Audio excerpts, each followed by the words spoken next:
Welcome back to Shifting Views with Willis. We're me and Wayne Willis, talking about all things in business, community and society. Now then, if you're a business owner, you're in some form of leadership role, maybe you're leading sales, you'll know the one thing that affects us all, and that is trying to get in touch with influential networks. How do we meet the right people? How do we get in the room with the right people? How do we make things happen? It's one of the hardest things that most of us experience, and it's a challenge if you're a business owner. My guest today is Bob Spence. He's a former director of Coutts Bank, now an influential bank, so you can imagine the caliber of clients he's been working with over the years. And since then, he's been consulting and training individuals and businesses on how to build those influential networks. How do you get in the room with the right people? How do you build mutual influential networks where you can help each other out, you can make opportunities happen, and you can get around the really hard work of kind of trying to grow and achieve whatever those outputs are. So today we're going to talk about what the magic is behind that, and Bob's going to give us his insight on how he influences people to be able to do that. This is Shifting Views with Willis.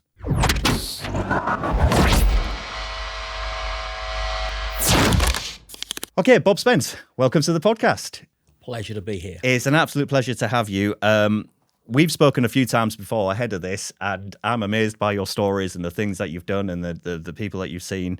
But there's something really powerful every time you speak to me about meeting people, connecting with people, being in the room with people. There's a real art to this, isn't there, in building those influential networks in, what most of us find really hard work. You don't even know where to start. But you say this is something that we all really need to be doing if we're trying to push forward. That is my view. The underlying driver of that is that statement. It's not what you know. It's who you know. Yeah, a very cliche statement, but very true. I think both of us know in various disciplines that you might have two people of an equal competence, but the person that's got the better connections goes a lot further with that competence than the person that hasn't. Yeah. I think anybody listening to this now, so if they're running a business, they're in a leadership role, maybe they're running a sports team, maybe they're running a band, maybe they're running a charity, whatever. Fundamentally, they're trying to get outputs. They're trying to achieve something higher, sell more stuff, achieve this, get on that stage, whatever it is. And ultimately, that comes down to, who do I speak to make that happen? That's always the question that's being asked, isn't it, in that world? Yeah, without doubt. I mean, that idea of having the right network, there are multiple outputs. I mean, the one we are going to touch on is the business development role. Yeah. But that could also be if you're looking to search for talent. Yeah. It could be also if you're looking to search for money, VCs, funding. Yeah. It can also be so if you're looking to partner with somebody for any endeavor. So it's like a Venn diagram. It overlays onto multiple areas, and if you have the right network of connections, it can have a disproportionate output. Yeah. And I think you ignore that at your peril. Yeah. And there's something quite powerful, isn't there, about having that contact list. And I know lots of people, and I think when I need something to happen, I feel quite confident in that ability to be able to say, I know someone who does that. And not only do I know someone who does that, but I have a good relationship with someone who does that. I'm able to pick up the phone, have a very easy, friendly conversation, and there's no kind of awkwardness in discussing business. Whilst most people are probably doing that kind of sales approach, there's a lot of people still do a lot of, like, say, cold calling and email newsletters and all that. And it's not to say there's anything wrong with that, but it's much easier to have a connection of people around you to say, I can make a phone call and I can get in the room with that person. If I can share some figures around that. Yeah, absolutely, yeah. If I can, and that isn't to say this is the only set of figures on the subject, yeah. But I think there is some proven arithmetic around it. In a previous life, you referenced the time I spent in the bank. Yeah. I had the opportunity to attend a number of conferences, and one of the outputs of that, I was party to a questionnaire that was put to thousands of people in America. Let's just put it there. Yeah. And this questionnaire uncovered some arithmetic. Now, I know that we're not in banking, I know that we're not in America, but I do think that this arithmetic chimes true. Yeah. So the first part of the arithmetic, Wayne, was that the people that are most productive in business development, so it's business development, 72% of their success is through people that they know. Now, I think you can apply that to fundraising. I think you can apply that to searching for talent. I think that metric applies for multiple things, but it was very specific. It was over 70, nearly 3/4 of success came through people that were already known, not through that cold environment. That cold environment is still valid. Still valid. That's a quarter of it, but the bulk of it came through a network of something. Yeah. And I think in my exploration of the subject over the years, working with different people, being lucky to, that metric has pretty much stood the test of time. Yeah. It's not an American culture. It's not sales culture. If I unpack that 72% a little bit further, if we are to trust the arithmetic, it broke into two. It came approximately 65% of that 72% were referrals from people that just knew you. Yeah. They hadn't necessarily worked with you, but they knew you. And the other 35% were people that had worked with you or were clients who had said, this guy's a safe pair of hands. Mm-hmm. So almost 2/3 of it comes from that. I always refer to it when we were in Pall Mall as your black book. Yeah, yeah. It's almost like a hidden below the line something. Yeah. And so yeah, 2/3 of that figure is coming out of people that are just happy to say this guy's a safe pair of hands. Yeah, yeah. And it's been my experience that that set of figures, Wayne, pretty much stacks up. It doesn't have to be banking. It can be the music industry. It can be any kind of talent-based activity. And you think, well, okay, how do you build that network? What does that network look like? Yeah, because the underlying sort of word there that comes to mind is trust. It's because fundamentally it's people, isn't it? You can, regardless of the industry or the sector or anything like that, it ultimately comes down to a human being with another human being, and them either trusting you or being able to say to somebody else, as you say, these are a safe pair of hands, you should speak to them because they can do good things for you. And that all comes down to that relationship, doesn't it? It comes down to that, I know this person, I've engaged with this person, irrespective of whether I've worked with them directly, it's whether I trust them. Do I feel that we are aligned? That's it. Yeah. If you don't mind me giving a plug to Hull University. Yeah, do it. Go for it. Yeah, go Hull Uni. Okay. Okay, I'll plug a couple of people here. Thanks to Pauline Mitchell, and thanks to Ian Palmer, and thanks to Dave Yates, and what were the Spark Fund team. Yeah, yeah. And thanks to that group, we were able to commission some research. So this isn't based on what was happening in America. This came out of Hull University. Yeah. And I'm really pleased to be able to plug that in any environment. Yeah. And what we examined, and let's call it the trust cycle. Let's just call it that. And it wasn't one or two people that were engaged with this project. There's a specific figure, but it was 612. Yeah. So we got feedback from 612 of the top performing financial services business development professionals. So it wasn't me and you having a lager at the Hull Cheese or hanging out at the student uni, what do you think the figures are? It was research. Yeah. And what it came out with were 4 specific stages. The first stage was having a conversation. And we're all, that's an entry point. And if you take our city and region, there's some excellent networking groups where you can have a conversation with somebody. Yeah. So that was stage 1, Wayne. The second stage was when that person became a contact. So you've had some kind of loose conversation about something, and then that person has become a contact. And I think most of us can recognize that. Yeah. You do that LinkedIn thing. Yeah. You might exchange an email. Yeah. And that's where it is.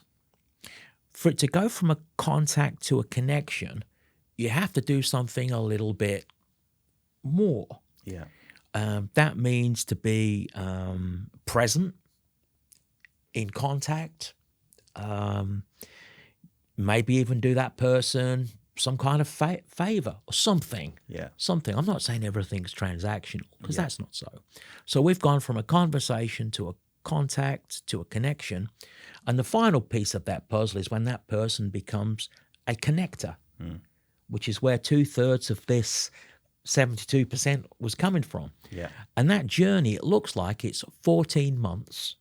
That was the median of it, 14 months. So it's a specific thing. It's a specific thing.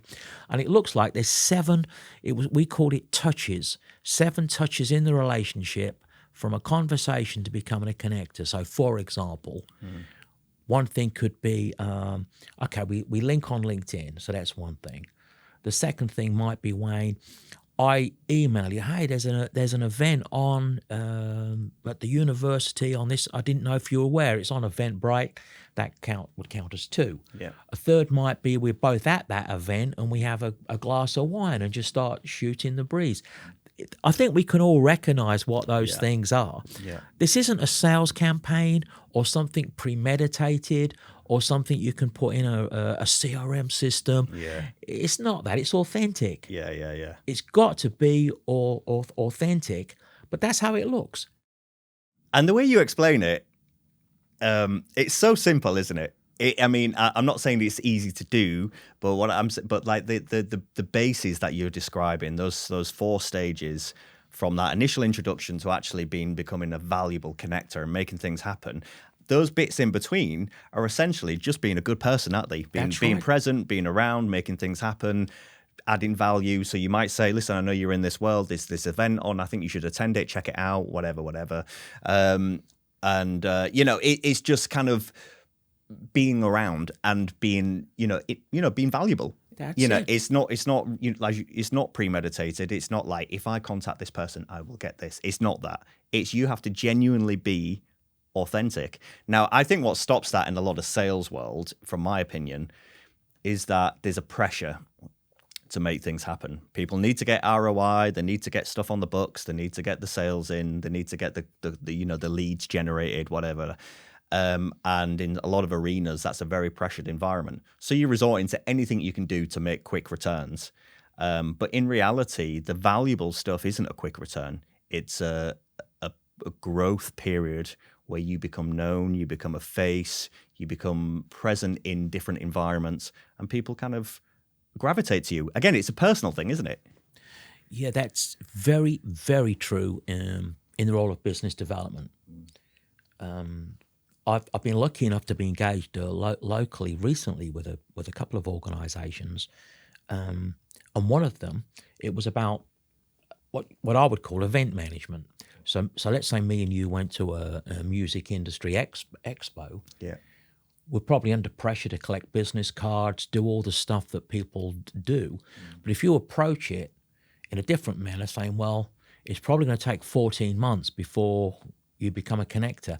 Am I likely to, or want to go on that journey? And do you want to go on that journey with me? Yeah. You kind of start off with the end in mind. Yeah.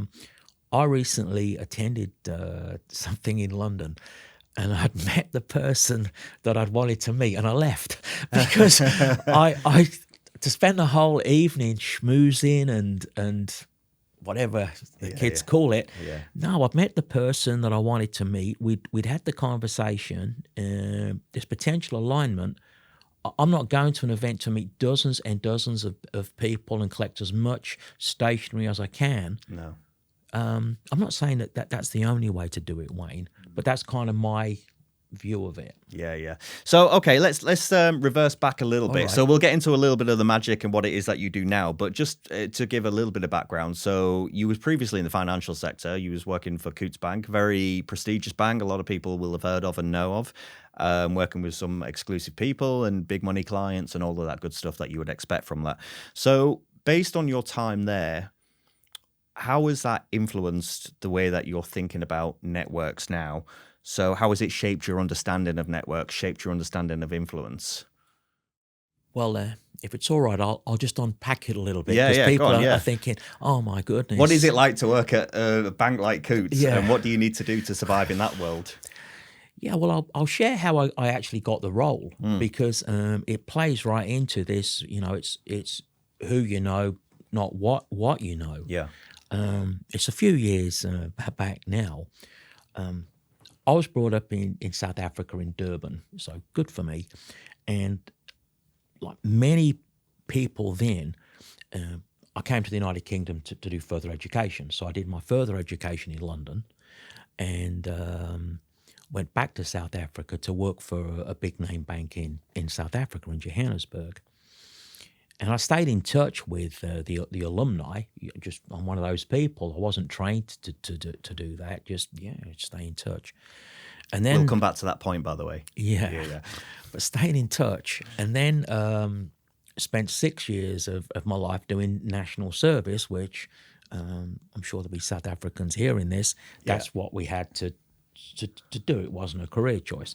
So at the end of the national service, back in those days, you used to have to write, not WhatsApp or Facebook. And my pal was working for the bank and said, hey, if you come to England, there's a job waiting for you. Literally, I'll meet you at the airport. And I couldn't respond in real time, but I was thinking, what possible job could they offer me? I mean, I'm hoping that my English is all right, but I spent 6 years speaking Afrikaans, and with all due respect, my accent and use of English was not fit for purpose for a high street bank, let alone a bank on Pall Mall. Yeah. Some people might disagree. I thought my people skills had been eroded. There may be other people that see the armed forces as different to that, which is fair enough. So I'm thinking, what possible role could I have that's a good match? So long story short, I met up with the bank, and I got the job on hard skills, not soft skills. First of all, I could they were looking to position themselves as a bank that was going to do business with the South African community, that were looking to move money legally from South Africa to the UK. That's what they were positioning themselves as. Yeah. So they needed some that could be qualified to work for the bank, which I was, because I completed further education in London. So that was one thing. They needed someone that had worked in a bank in South Africa, which I had. And they needed someone that could speak Afrikaans, which I could. So it's all hard skills. Yeah. The hard skills got me the job, but my mate got me the interview. Yeah. And without the interview, there's plenty of people with hard skills, but without an interview. So that's how I walk through the door. I walk through the door on that basis, not as a biz dev guy. Yeah. Not with any kind of what I would call key account management skills. It was just those three things. Yeah. And to be fair, back at that moment in time, it was like shelling peas. They'd got a list of a couple of thousand people. I would ring up, speak to them in Afrikaans. I understood the banking system in South Africa. I was qualified to do banking in the UK. If they were in the market, you really didn't need a great deal of skill for them to go on the journey. So that's how I got in there. Yeah. The first thing is, I'm working in a business development environment that I would say was probably the best business development environment in the city, because it had to be. I'm not sort of putting a downer on any of the other banks. And I was working alongside some just excellent people.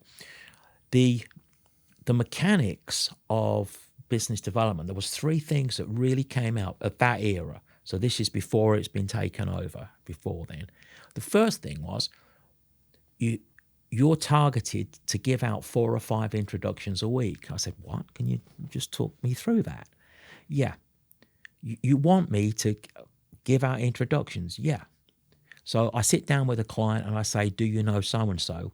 Would you like me to introduce them? Well, something like that. That was the starting point. It's this thing called the give as get. Yeah. So that was the first thing. I was trained of how to give an introduction. The second thing was how to do favors for people. And the biggest favor that we had was we got multiple boardrooms in that building, and they're quite nice. So I'd be saying, well, Wayne, if you've ever got any business meetings or you want to have a meeting, speak to so-and-so, and we would welcome to host you at Coutts Bank. So that was the second thing. And the third thing was I was responsible for running one networking meeting. They were called events, but they were networking meetings, one a week. So I'm thinking, is there any time for me to do any banking? It sounds like some kind of party animal making introductions. Hey, come in, have your meetings here. But now I'm a bit older, but not wiser.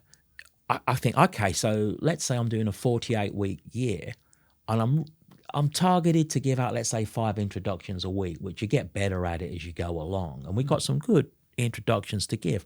So I'm giving out 250 introductions a year. What might be happening to me?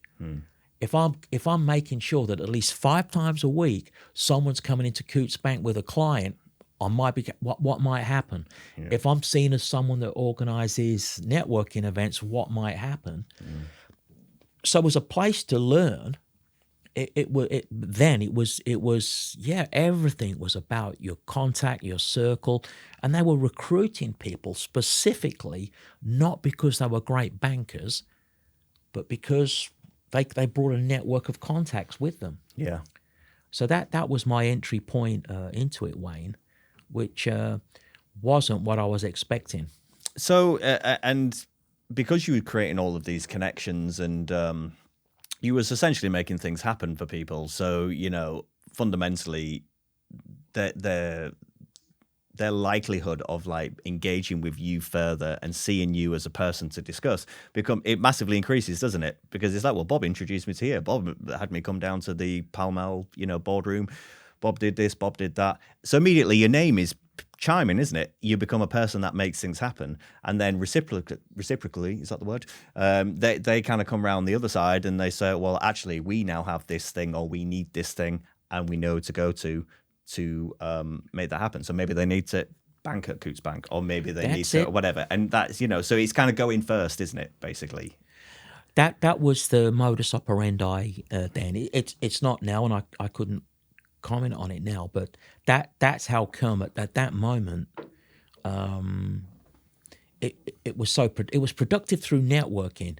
It was people would be dealing with you because of you rather than the bank brand. Yeah. And it plays into people by people. I know that's a very stale phrase, but it's absolutely so. People buy into people. I worry phrases like that are sort of seen or are forgotten or are seen as, I guess you would say, like stale or cliche or whatever. People buy from people and, it's not what you know, but who you know. All of those kind of cliche phrases.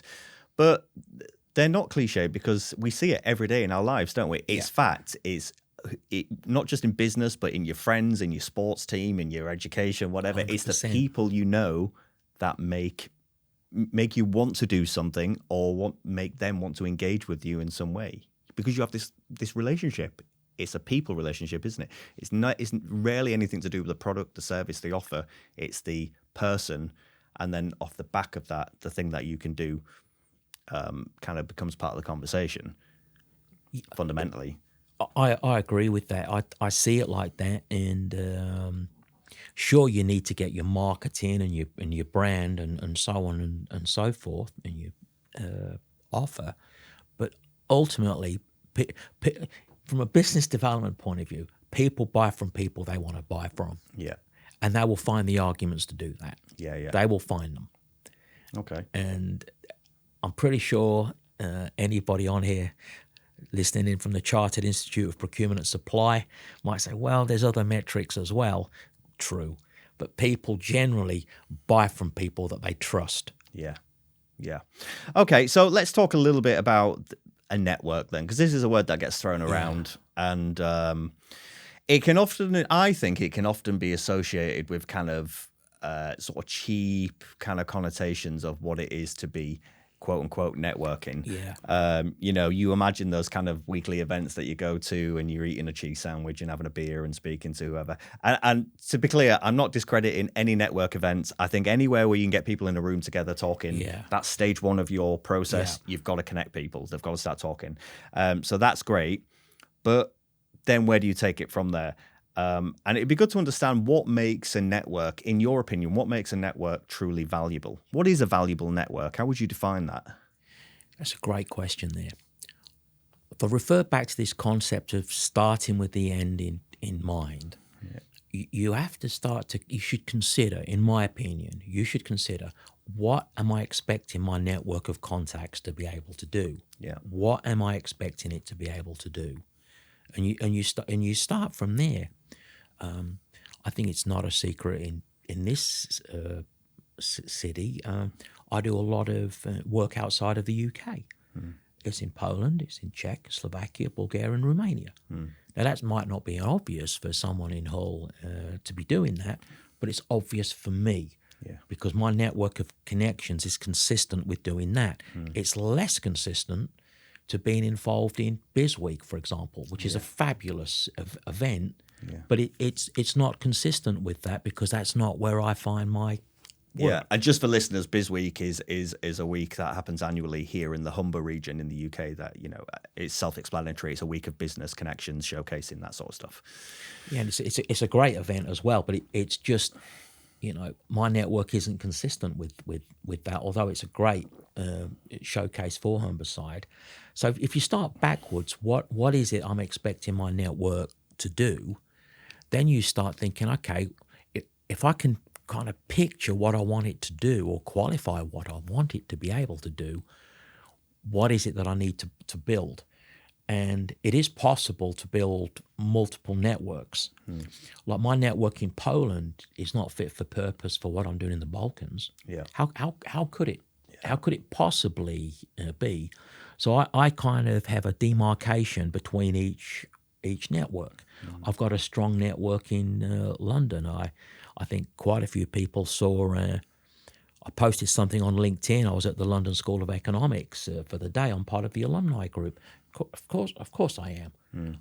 I have a profile in that group that's nearly 30 years, I guess. Yeah.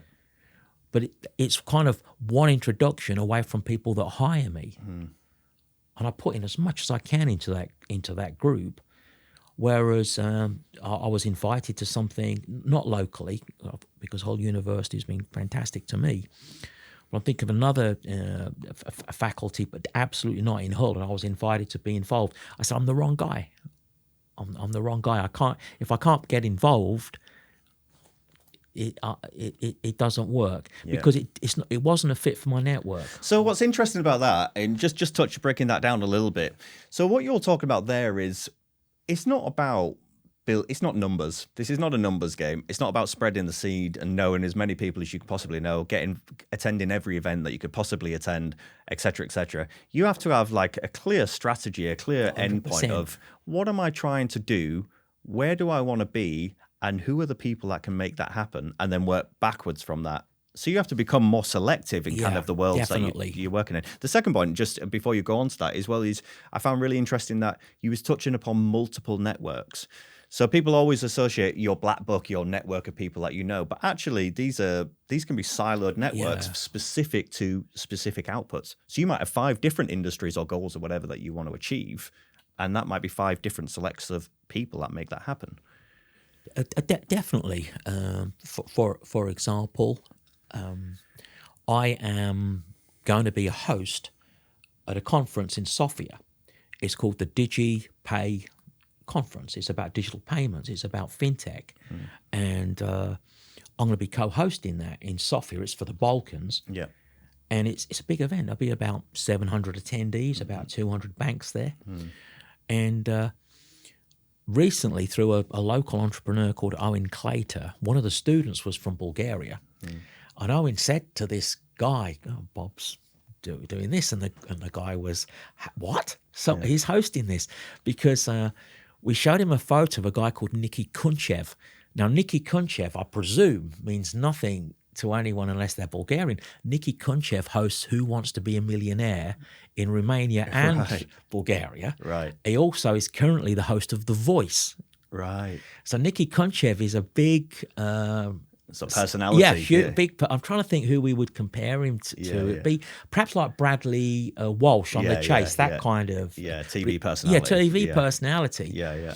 And without going through how all this happened, my network of connections is fit for purpose for me to co-host something with Nicky Kunchev. I really doubt my network of connections in Hull is fit for me to say hello to Peter Levy. So just again for context, Peter Levy is a TV newsreader personality here in Hull or the Humber region. So if you're from here, you'll know him because you see him on the screens every day. He's quite famous. But if you're not from here, then you probably won't. So, it's fair enough. But he's a major personality here. I think. Absolutely. Of course he is. Yeah. BBC. Shout out to Peter. Guy. Yeah, shout out to you, Peter. Come on the podcast, Peter. Yes. Anyway, right. But you can see where I'm going through it. My network is fit for purpose for one thing, but not fit for purpose for something else. Yeah. And it's not to say one thing's better or worse. It's just think, okay, I need a network that's fit for purpose for that. What does it look like? So let's build on that then. So you're sort of saying you need a network that's fit for purpose. So how do you measure that? How do you measure like the influence and opportunities that being, quote unquote, being part of the right room? Yeah. How do you establish this is the network? Okay, well, for the first thing, it's a quantitative thing. Yeah. Because if I touch back with the excellent work that was done by the whole university team through Spark Fund, there's a finite number. There's a book written by a guy called Robin Dunbar, and it's essentially how many friends can I have? How many friends can I have? It's an anthropologist. And he comes up with a figure of 148. We came up with a figure that was 37. That was the median figure across 612 people who did business development for a living. And when you stand back from it, you're thinking, okay, that probably makes sense, because if you follow this 4-step, 14-month process, and once you've built a relationship, we also discovered that relationships deteriorate 3 times quicker than they're built. So red alert to anyone that's got a big network, you're not as memorable as you might think. Sure. You think, well, okay, must be a finite number. There has to be, to make this referring concept work. There has to be. It's not possible. So if we said, well, roughly your network will consist of 35 in the space that you want it to be, and I accept LinkedIn and automation and everything, then you think, well, okay, what kind of people need to be in there? And I'll name them. This comes from research, and it was qualified research, and there were different headings. They're called smart personas. Yeah. And I think most people can grab it instantly. So one would be a center of influence. Yeah. So if we took our city in Hull, so we're in Hull, I would name some people, Christina, who we know through the Creative Growth Program. Yeah. I would describe her. I don't think she goes around throwing a weight around. I'm influential, but I would signpost people to her. Yeah. I'm thinking of Tina at C40i. Yeah. Cut from the same fabric. I'd be thinking of Ellie, who does a similar role at the platform, which is another co-working space. I'd be thinking of Tony Bowler, who runs the business culture. And and I'm thinking as well of Ellie, the young lady at the Future Humber Group. Yeah. They are, they are people that if you're trying to do things in Hull, you should be aware of who they are, because they're kind of, from my perspective, that they run events, they introduce people, they kind of add to the city's DNA. Yeah. No, so that makes sense. So obviously we're given quite local references here because we're in Hull, but I mean, this applies in any context. So whatever area or arena you're in, or whatever part of the country or the world you're in, basically you're saying there are people in that region that make things happen because they're connected, because they know someone, they've got a history, they've got a pedigree, they're well liked, they're well trusted. They're not kind of, influencers, quote unquote, but they can influence. Yes. Because they're trusted. They're trusted. And if you're engaged with them, then they can point you into the right direction. I'll give the same for Leeds, but you're right, it's just a model. It's not a personality. So in Leeds, I work out of Avenue HQ. It's a co-working space. Frankie, who's front of desk, who runs the events, centre of influence. I think of Sarah Kelly, who's the MD of AvHQ, centre of influence. Amy Morgan, Barclays Eagle Lab, centre of influence. Sharon Jandu, who's on the Northern Powerhouse Committee. Karina Furstenberger from the UK DBT. They're all cut from that fabric. It doesn't mean they're all thinking, I hope Bob drops me an email or whatever. Yeah. But each city, each region will have people cut from that fabric. And I describe them as solid. Yeah. So when determining the value of your network in terms of how useful it is or how influential it is, you're saying one of the core components is making sure that you are connected with the influencers, so to speak, the people that are the movers and shakers, the people that make things happen, that are connected, they're part of all the events, they're part of what's going on in the business community, they know things that are happening, they know who the new players are, they know who the legacy players are, and they can connect the dots. And if I've forgotten anyone, I'm really sorry. Et al. But you've got the plot. Yeah. And then you've got people which are not cut from the same cloth, but are kind of cousins. They're people that you can cooperate with. So they're known as cooperators. So, for example, I do stuff in Slovakia. So I can cooperate with the local trade attaché in the embassy in Bratislava. I cooperate with a very talented guy called Ivan Koshalko, who runs a consulting firm. I also am connected to a woman called Eva Babitazova, who used to run a radio station. And they're people you can cooperate with. They are people that are active in the market that I want to be active in, but I don't compete with them in any shape nor form. Yeah. So we've got a mutuality that we're both active in the same space, but we don't compete. Yeah. So I swap introductions, I trade information, if that's the right word to use. I scratch their backs, if that's the right word to use. Sure. But it's only how invested people behave anyway. There's nothing Machiavellian that I say to Eva, unless you do this, I won't do that. It would be ridiculous. Yeah, and that's an interesting point, just touching upon that as well. This transactional expectation thing, which I've never been a fan of. I really don't like it at all. It's like, if I do this, you will do that. Immediately that's setting foot for a bad relationship, isn't it? You know, if you can make something happen for someone just by being a good human, you know, you would just say, oh yeah, well, I know Dave. I can make an introduction to Dave. He's a nice guy. And then I'll leave you guys to chat. And if it works out, it does. And if it doesn't, it doesn't. But it's just that action of saying, I made that thing happen. And that's it. That's your role. But when you're doing that as part of your personality, as part of what you do, then people gravitate to that. So some of the names you mentioned there about influencers and stuff like that, those are the sort of people, that's what they do, isn't it? Yeah, they sort of say, look, I know people, I can make things happen. I'm not expecting anything and I'm not guaranteeing anything, but I can connect the dot for you. You know? Yeah, the craziest thing about the connection to Slovakia, it's got a Hull genesis. It came from Hull. I met a guy called, it's Stefan, and I can't recall his surname, but I work now with Sharon Stathers, and I can definitely tell you her name, and she's from the UK DBT. Yeah. Stefan Stahl, there you go, Stefan Stahl. He's retired now. And Stefan said to me, he said, have you ever considered reaching out to Denisa Brighton? So I said, no, I don't know Denisa. He said, her husband's from Hull, and she's the president of the British-Slovak Chamber. So that was like, who would expect to have a conversation in Hull where you could get introduced to the president of the Slovak Chamber whose husband's from Hull? Yeah. It's kind of, but because I was in that space, so he introduced me directly. And if you're introduced like that, it gives you what's called, it's the power of association. Yeah.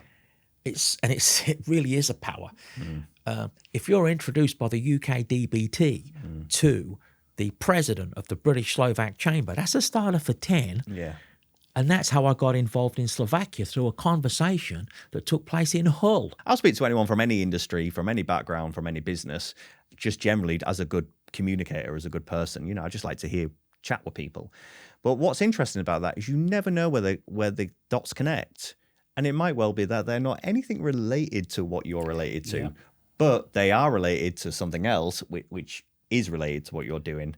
And some of my best connections have been through people that you would never have guessed in a million years. I call it one introduction away, 1 degree of separation. You don't know who knows who, and what kind of power that they've got within that pathway. Yeah. So let's package this up a little bit then. So in terms of like understanding the value of your network, so you're talking about, you've touched upon two there. You've sort of said there's the influencers, the movers and shakers, the people that know what's going on. That's good people to have in your network.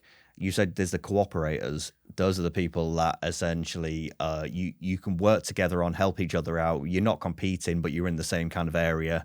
And so by working together, helping each other out, you're kind of mutually pushing each other forward. So those are the two kind of key pillars, would you say, of they are the they're the fact. If you were to say, if it was pure maths, out of 35 people, 10 each should be in that category. Okay. Cooperators and centers of influence, and the balance of 15 is made up of 3 other personas. One's knowledge. You need to know what's going on in your sector. You have to. You know, what you don't know, it will hurt you. Yeah. I do a lot of stuff consulting in professional services, and I contribute articles to the Law Society Journal. I guess not many people in Hull would know that, but the Law Society Journal's immensely informed. It has to be, regarding what's going on in professional services. I have people at the different trade attaches in the countries I go to. Okay, I just want to kind of package up these bits stuff, because I'm just thinking of people listening to this, and so I'm imagining, I'm in sales, I'm doing business development, I'm working for whatever company I'm working for. I'm just saying, okay, so how do you build these relationships? You're saying the network's really important. It's all about, this nice reciprocal, knowing the right people. How do you do that? So you've touched upon some of the key areas there. So you said about the influencers, you've said about the cooperators, you've said about the knowledge-based people. Well, I'll touch on the next 2, and then I'll just give you an example of how to start the ball rolling. So of the next 2, so we've got, and some of these personas, Wayne, they kind of overlap like a Venn diagram. So you've got people that kind of bleed into other areas. Yeah. But if you can kind of imagine that they are specific smart personas, a center of influence looks like that. A cooperator is someone in my market that I don't compete with, but we can cooperate with. Knowledge is someone that knows what's going on in the sector that I'm in. Yeah.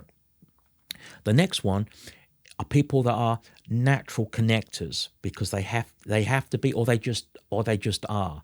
I would probably put myself more under that than the others. I couldn't, if we took our region, which is Humberside, I couldn't say that I'm that well informed. I don't believe I'm a centre of influence. And in terms of what I do mostly, there aren't people that I could join forces with. It's just because of what I do, not that it's brilliant or something. It's just, it just isn't. So there are some people that are connectors. Some of them are because they have to be, which is some membership organisations. They have to be. It's obligatory almost. And there are some people that do it as their default position. I'm thinking, I can name drop someone who's over in Manchester, my Australian mate, Martin Byrne. He just does that. I think he did it, and it might be in my own DNA, because essentially we're immigrants. I'm not from the United Kingdom, and Martin's originally from Napier in New Zealand before he went to Melbs.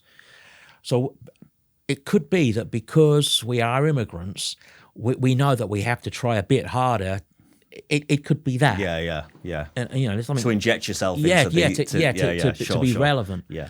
I'm thinking of another person, Katie Keith, plug for Kate. Now, Katie is the president of the Global Chamber of Commerce, and she's based down in Pall Mall. Man, you've never seen a connector. To see her in action, it's like an art form. It's almost like Jackie Chan or something. She's just she just connects people, not for any gain or anything. It's just what she does. It's just what she does. Now you might say, well, it's a membership organization. It is that, but it's more than that. Sure. And then the final one, which we're probably more familiar with, is this concept of an influencer, which is somebody that's got high visibility. So we do need to connect with those. If I was to use one from our region, it would probably be the young man I spoke to, mentioned earlier, Owen Claytor. Owen's got quite a high profile at the moment. I'll look at some of the guests you've already had on the podcast.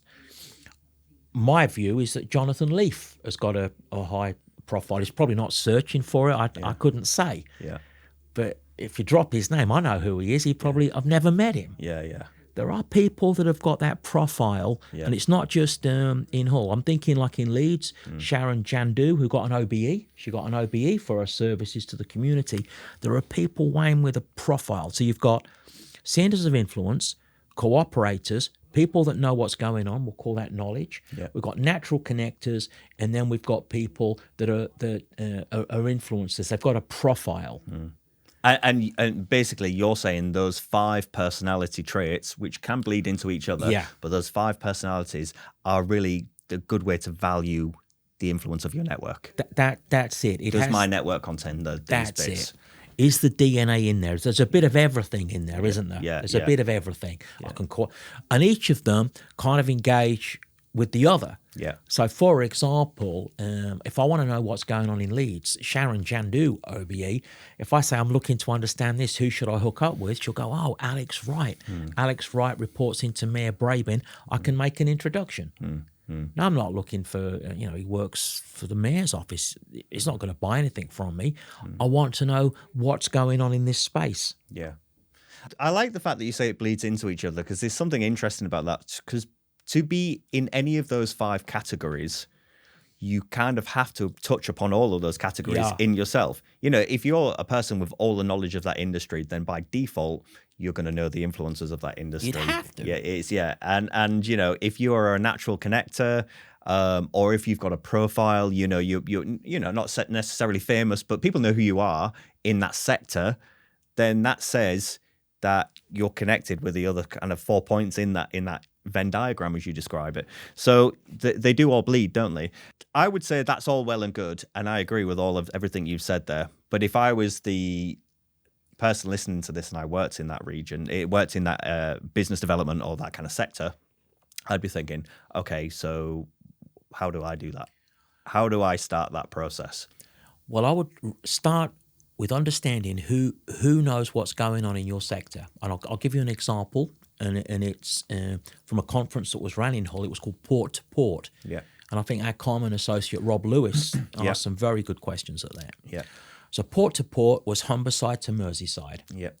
And I worked with the guys at Yard Ops, who were based in C40I, and we ran an event in C40I, very successful event about the future of logistics around drones, AI, robotics, all that good stuff. Yeah.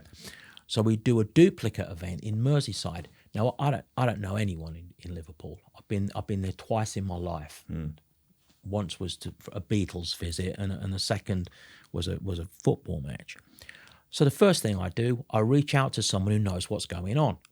Now I'm going to use the names. There's nothing strange about this. Amy Morgan, Barclays Eagle Lab. Who's the top person in the Eagle Lab you know over in Liverpool? She introduced me to a young lady called Lily. So I got the introduction. And there's a guy called Dave Somerville helped as well. Spoke to Lily. We want to run an event here. What would you do if you were me? Now, it's knowledge. It's not a bank's job to do business development on behalf of me. So she said, well, if I was you, I would hook up with this guy, a guy called Alex Keeter. He's an AI guy. So I met up with Alex Keeter. So did Jim Wardlaw from Yard Ops. Yeah, Yard Ops. Yeah.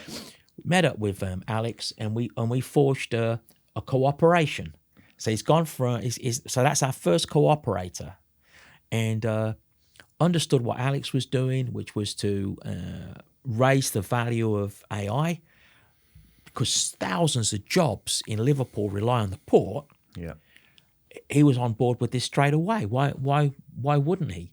So we've got our first cooperator, and he pointed out 3 or 4 centres of influence.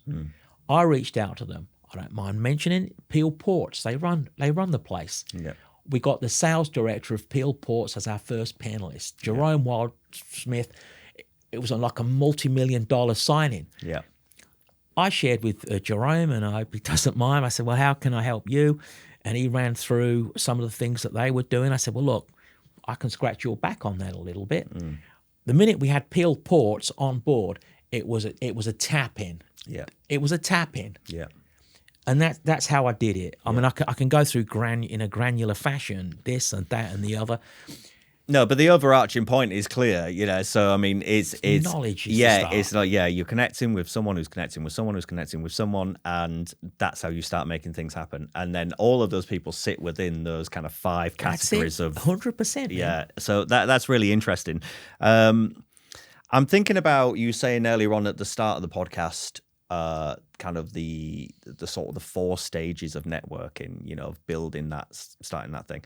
So as we start coming towards a close, and if people were thinking about what do I take away from this, how do you, you know, can you give, say, like 2 or 3 kind of, if you're starting today and you're working in, say, for the context of this podcast, business development, you're trying to get leads, you're trying to build up your influence, all that kind of stuff. What are 3 actions that they could immediately do and say, right, do this now if you want to start this process? I think be able to quantify what type of network do I need to hit my sales targets? What type of network do I need?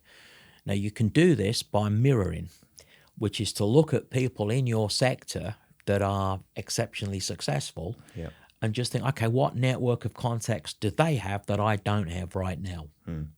It's as simple as that, mirroring. That's the first thing. Second thing, I would be trawling through Eventbrite, trawling through it and searching for what events make sense within the context of the network I need to build. The third thing I do is work out what can I trade at these events? What can I trade? Not what can I ask for, what can I trade? So I turn up at, the other week, I turn up at an event at the Polish embassy. What is it? Why would anyone want to connect with me? I've always done it the other way around. Why would you want to connect with me? Why would you want to stay in touch with me for 14 months? Why would you want to dance with me? Why? It's not because I want to make sales, I can tell you that now. It's got to be other things. And I'd be looking for trade. I trade connections, I trade information, I trade opportunities, I trade referrals, I trade in-market information. Trade's probably not the right No, but word, the point you're making is really good, because, I mean, that comes at a point of self-reflection, doesn't it? Because you're saying, what can I trade, or basically, how can I help, or what is my influence, what would be valuable to them? And that comes to your own self-reflection, doesn't it? Okay, so what do I know? What have I got? Who can I connect with? You know, you're building up your own bank of assets, aren't you, in your mind, so that when you go through Eventbrite and you troll through all these events and go, oh, this could be interesting, I might pop my head in at this. And by the way, when we say Eventbrite, you're not just saying in your own city, you know, move around, go, you know, travel and go to these events. But having almost like a bank of kind of, you know, giveaways in your head. Yeah, 100%. That's those would be the 3 things. What kind of network do I need? Can I look at someone who is succeeding in the space I want to succeed in? Is it possible to identify what kind of connections I should have? And if you have those 5 personas, it's not. You could even ask somebody. I was working with a very successful guy called Barry Wilkinson, who his consulting firm was in Royal Leamington Spa, and I asked Barry, what kind of contacts do you think I should have? Because we were doing consulting work in professional services, and he said, well, for a start, you need to know Alice, who was the editor of the Law Society Journal, and that was my first go-to thing. I don't make any reservations in sharing that. So you can ask people, you can search for a mentor. What kind of connections do you think I should have if this is what I want to do. I always think if you could go up to someone and you say to them, do you know what, I'm trying to do this in this world, this is what I'm trying to achieve, you're highly successful in this arena and I respect that. You know, what do you think the sort of people I should have around me to get to your level? And I bet they would openly say, okay, well, look, you need to be. But the flip of that is that I think you would immediately open the conversation with them and then almost saying, well, I can introduce you to Susie or whatever, because you're not asking, it's not a sales thing. You're actually, it's like mentorship, isn't it? To use your words, you're sort of saying, that's great what you do. I'd like to do something in this world. Where should I start? And that's something quite powerful, isn't it? You're asking for a teachable moment rather than a transactional sale. You said there's like a model of a 14-month kind of stepping stone, fundamentally. And there's these 4 stages going from meeting them through to kind of being the connector. So there's different models you've touched upon within this podcast. But fundamentally, it really does come down to that people by people. Yes, it does. And the whole activity, I don't think there's any quick wins, because there aren't any quick wins in building relationships, full stop. I mean, I think the model that it's probably a network of 35, everything that we've come across, that's probably so. Those 5 personas, it's probably that. There might be slight variations depending upon what you're doing. I think it probably is 14 months if you reflect on how you build relationships. Yeah. And it probably does require an amount of engagement to go from a conversation to being a connector. And it'll be variations of that. And not everyone will connect with you, and you won't connect with everybody. So there is a bit of, you got to kiss a few frogs to find a prince. Well, and the other question, you just reminded me of the other question I was going to ask you, which is kind of like the filter system. You've kind of touched upon this earlier on a little bit, but how do you know when to let go? Or how do you establish this is not going to be good for me? This is not a relationship that I need to invest time in. Is there an immediate giveaway? Is there a red herring? Or is this something you just have to ride out and see, Well, I think if most people in that specific activity, you get some kind of intuition. Yeah. I work on the basis that if I'm not valuable to you in some way, this probably won't go very far. Yeah.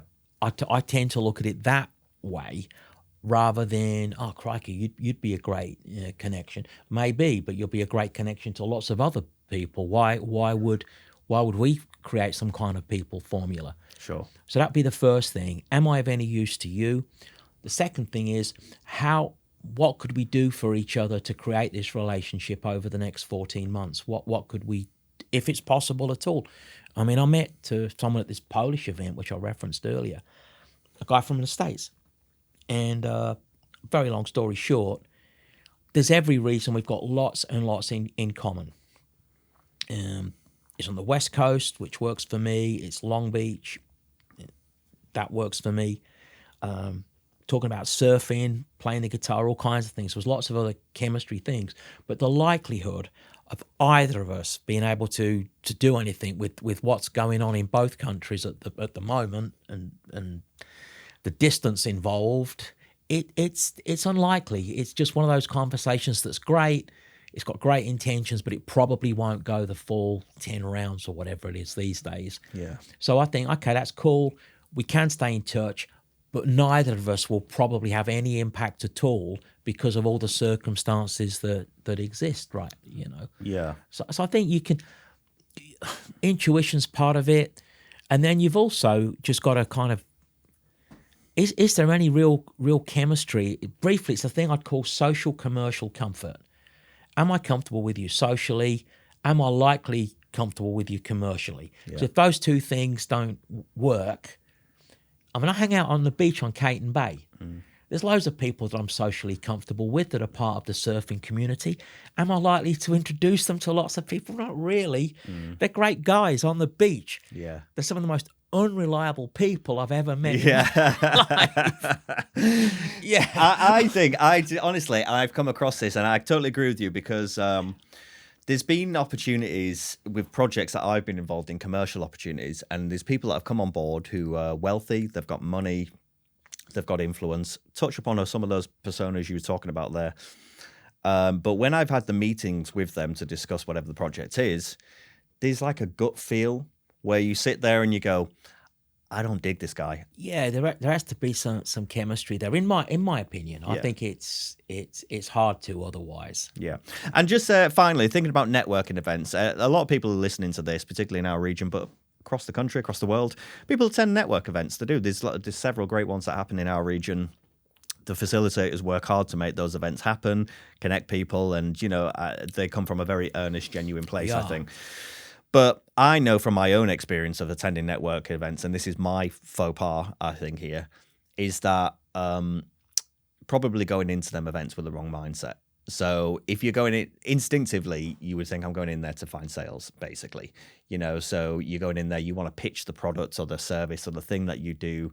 And then the other thing happens is when you exchange business cards or whatever it is you do on LinkedIn or whatever, you say, okay, well, let's meet up for coffee next week or something, which is the age-old line.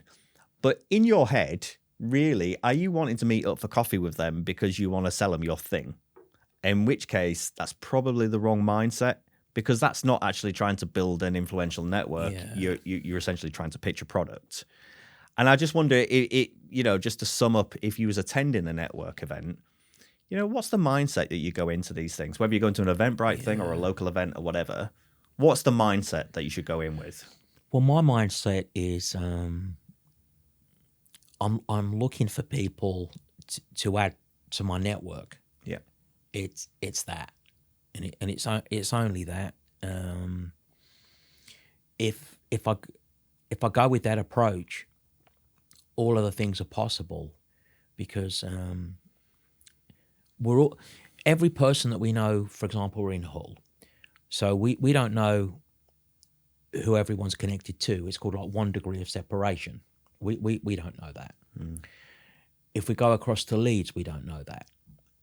If we go across to Manchester, we don't know that. If we're in London, everyone's like one introduction away from what I would call a Hollywood kind of connection. But we don't know. We don't say to somebody who's the best connection that you've got, because it's be a ludicrous thing. Of course. I mean, on this thing of Hollywood, can I just tell you a brief story? You might have to edit this out, but just see if this rolls.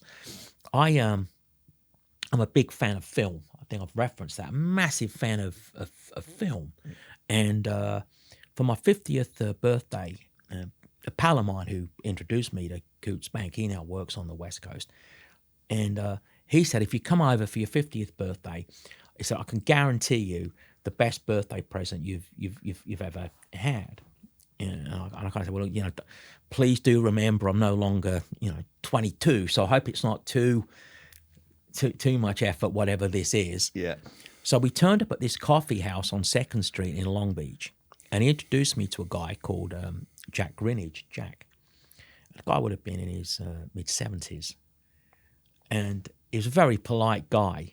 And Len said to me, do you know who this is? I said, well, I only know that it's Jack. He said, Jack's very kindly said that he'll spend the afternoon shooting the breeze for you for the price of a coffee.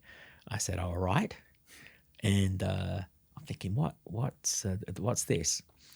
And this guy was in 2 feature films. He was in the feature film Rebel Without a Cause with James Dean. And he was in the feature film King Creole with Elvis. I mean, technically, it meant if you shake hands with me, I can say you're shaking hands with the hand that shook the hand of Elvis. I'm pretty sure Jack had washed his hands since King Creole. But he starred in Rebel Without a Cause with James Dean. Dennis Hopper was in it, if you can recall Dennis Hopper. Sure. And if you were saying, well, okay, if I know Bob, I'm one introduction away from a guy that knows Jack Greenidge, who starred with Elvis and James Dean, arguably the 2 most iconic feature film stars of the 1950s, arguably. Sure. That just shows you the power of 1 degree of separation. Yeah. So I'm not saying that when you go around in Hull, you should say, well, look, do any of you people know anyone that knows Elvis? Yeah. But there is the opportunity for what I call Hollywood introductions, where you just don't even know who knows who. Yeah. And also the other point to that story, I think, is that the person that made that introduction, your friend there, knew you so well, so knew you as a fan of film, knew that it would make your day to shake the hand of the man who shook Elvis's hand. Yeah. And that comes from a relationship. Yeah, That's someone 100%. who knows you. You would never know that without having to have that human connection. And he was also able to make me, I call it being referable. He could say to Jack, I've got a pal of mine coming over. It's his 50th birthday. This will make his birthday. And he could explain to Jack that I was fans of American B movies. Yeah. He could talk about all this stuff. So Jack knew that he was meeting a real fan of this genre. Yeah. And that's why Jack would have wanted to meet me, because I'd imagine, Wayne, twice a day people are saying to Jack, weren't you in Rebel Without a Cause or something? Yeah. Yeah. But Len knew me well enough to know that was a big deal. It still is. I mean, Yeah, and again, it comes down to that relationship, doesn't it? I think for me, I would say what seems impossible is definitely possible. I think there's a whole kind of era, and the social media era doesn't really help with this, because it's kind of suggests it's the haves and the have-nots, and it's like, these people are this and you can never be this, you're below that. But actually, it's just people. It's just people. You were director in Coutts Bank, and you would never have guessed that. You would never in a million years said, I would be working in such a financial institution in Pall Mall. And now, of all the things you've done and all the people you've met and everything, it's by sheer connection, coincidence that these things happen. Connection. But I guess if people was to take anything away from this, is to say, if you're trying to grow something, particularly if, in this context, we're talking about business development, but if you're trying to grow something, whatever that is, in your business, you're trying to make more sales, you're trying to get more influence, you can meet and you can be in the room with all of these people that you feel it is completely possible, but you have to put in the work. Yes. And you have to go in there with the right mindset and be willing to go beyond the transaction, I guess. Definitely. It's doable. That's the message. It is doable. And you can make your own luck. Yeah. And this is what you're doing now. So, Bob, it's probably worth sort of, how do people get in contact with you, talking about the network? Because I know you've done loads of events here, and they're very popular events, and you do events all over the place. But really, the core of your events is really talking about how you do this stuff, isn't it? We can't squeeze it all into a podcast, but actually, when you break down sort of, what is it to build a network? How do you do it? What's the steps? Where do you go? How can people get in contact to talk to you about this stuff? Well, if they look on LinkedIn and they look for Robert Spence, I'm sometimes known as Bob, they can find me on there and drop me a message, and I always link up on that platform. Yeah. It's almost like social etiquette, but drop me a message, and quite happy to engage and have a chat with anyone about this. It's I love that you've done that you've got said, look, just connect with me on LinkedIn, because obviously, given what you do, that's the obvious thing to do, so there isn't like, go to my website and do all of this stuff. I love that you just said, just ask me the question and I'll, if I can help you, I can help you, and if I can't, I can't, but it's worth you having the conversation. Okay, so contact Bob Spence, get engaged with him, because he knows his stuff. I've had many conversations with Bob, and it inspires me every time, and I wish I could have a longer podcast where we could break some of this stuff down, but unfortunately we can't, because they go on forever. But get in contact, and know that if you are trying to grow your business, you're trying to grow your sports team, you're trying to work in a charity, you're trying to be a musician, you're trying to be whatever it is you're trying to do, it always comes down to people. Who do I know? Yeah. How can they help me, and how can I help them, and how do I forge that genuine relationship? That's what it's all about. Hopefully, we've given you some really good insight, and Bob's given some really good, valuable tips in this. If you're not sure, get in contact with him, and he'd be happy to have the conversation. Bob, this has been so interesting. Thank you so much for coming on the podcast. I've been really pleased to be here, Wayne. Seriously, man. Thank you so much. All the best. Likewise.